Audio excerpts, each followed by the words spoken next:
نہ کسی نبی کے پیروکار، اس کے باوجود وہ خدا تک پہنچ گئے۔ اس دنیا کا ایک عظیم تھنکر جسے ہر علوم میں مہارت حاصل تھی، جنہوں نے نبوت کے بجائے حکمت کو چنا۔ تاریخ کا یہ مشہور حکیم کون تھا؟ اس نے حکمت کو نبوت پر کیوں ترجیح دی؟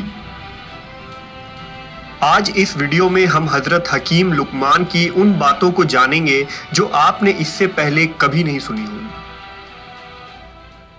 3 شخص ایسے ہیں جن کا ذکر خیر ان کے نام کے ساتھ قرآن مجید میں آیا ہے اور جو نبی نہیں تھے، حضرت لقمان علیہ السلام، حضرت طالوت اور حضرت ذوالقرنین۔ ان میں سب سے بلند درجہ حکیم لقمان کو حاصل ہے، اس لیے کہ ایک مکمل سورہ، سورہ لقمان، حضرت لقمان کے نام سے موجود ہے۔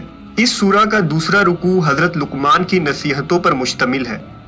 آپ کی نصیحتیں اللہ کو اتنی پسند آئی کہ اللہ نے انہیں قرآن مجید کی آیتوں میں اتار دیا۔ حضرت لقمان نے فرمایا، اے میرے بیٹے، اللہ کے ساتھ عبادت میں دوسروں کو شریک مت کرنا، بے شک اللہ کے ساتھ دوسروں کو شریک کرنا گناہ عظیم ہے۔ اے میرے پیارے بیٹے، چاہے کوئی عمل رائی کے دانے کے برابر کسی چٹان میں یا پھر آسمان و زمین میں کسی بھی جگہ چھپا ہو، اللہ اسے تمہارے سامنے لے آئے گا، بے شک اللہ بڑی حکمت والا اور ہر شے سے واقف ہے۔ اے میرے پیارے بیٹے، نماز ادا کیا کرو، نیکی کا حکم دو اور برائی سے روکو۔ جو کچھ بھی تمہیں نیکی کے راستے میں بھگتنا پڑے، خندہ پیشانی سے برداشت کرو، بے شک یہ وہ عہد ہے جس کی تمہیں پاسداری کرنی ہے۔ اور لوگوں کے سامنے اپنی ناک اونچی مت کرنا، زمین پر کبھی اکڑ کر مت چلنا، بے شک اللہ تعالیٰ کسی مغرور اور شیخیاں بگارنے والے شخص کو پسند نہیں فرماتا۔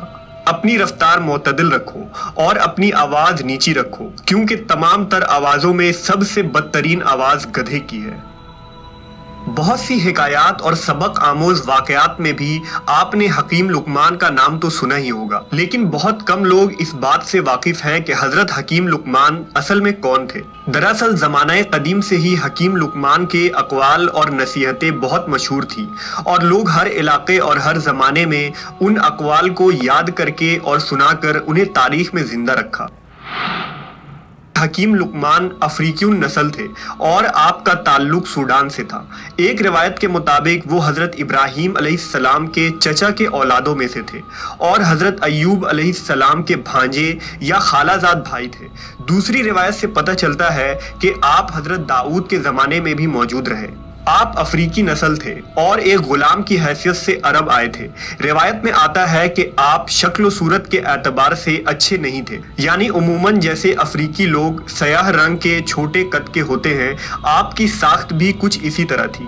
لیکن آپ حکمت و دانائی کے سمندر تھے، جیسا کہ تابعی سعید بن مسیب نے ایک حبشی سے کہا تھا کہ تو اس بات پر غمزدہ نہ ہو کہ تو کالا حبشی ہے، اس لیے کہ حبشیوں میں 3 آدمی دنیا کے بہترین انسان ہوئے ہیں، حضرت بلال حبشی، حضرت عمر فاروق کا غلام مہجہ اور حکیم لقمان۔ روایتوں کے مطابق حضرت لقمان نے حضرت داؤد علیہ السلام کا زمانہ پایا تھا اور بنی اسرائیل میں قاضی بھی رہے۔ آپ کا زمانہ 3000 قبل مسیح کا ہے۔ اللہ نے حضرت لقمان کو وہ چیز عطا فرمائی تھی جو اس زمانے کے انسانوں میں سے کسی کو عطا نہیں ہوئی۔ اللہ نے انہیں 100 انسانوں کے برابر عقل و ادراک عطا فرمایا تھا۔ حضرت لقمان کے متعلق لکھا گیا ہے کہ اللہ نے انہیں جڑی بوٹیوں میں خاصیت کا علم بھی عطا کیا تھا۔ حکیم لقمان نے علم طب یعنی میڈیکل سائنس کی بنیاد بھی رکھی تھی۔ حکیم لقمان اپنے ارد گرد کے فطرت کے مظاہر کا بغور مطالعہ کرتے رہتے تھے، جانوروں اور پودوں کو دیکھ کر اللہ کے قوانین کا مشاہدہ کرتے اور اس چیز تک عقلی رسائی کی کوشش کرتے کہ ان تمام تخلیقات کی بنیاد کیا ہے اور ان کا مقصد حیات کیا ہے۔ آپ ایک دن درخت کے نیچے لیٹے ہوئے تھے کہ آنکھ لگ گئی۔ خواب میں ایک فرشتہ ان کے پاس آیا اور انہیں خبر دی کہ اللہ آپ کو حکمت یا نبوت جیسی دولت سے نوازنا چاہتا ہے۔ تو آپ حکمت کو پسند کرتے ہیں یا پیغمبری کو؟ حضرت لقمان نے حکمت کو چنا۔ جب وہ بیدار ہوئے تو انہوں نے اپنے ذہن میں تیزی اور وسعت محسوس کی۔ ان کے ذہن میں غیر معمولی طریقوں سے سوچنے کی صلاحیت آ گئی تھی۔ وہ ہر شے کو دیکھ کر اس کی روحانی کیفیت تک پہنچ جاتے تھے۔ آپ نے اپنے رب کا شکر ادا کیا اور اس نعمت پر اللہ کی حمد کی۔ اسی دوران بدقسمتی سے حضرت لقمان کو ایک قافلے نے گرفتار کر لیا اور انہیں کسی جگہ لے جا کر بطور غلام فروخت کر دیا۔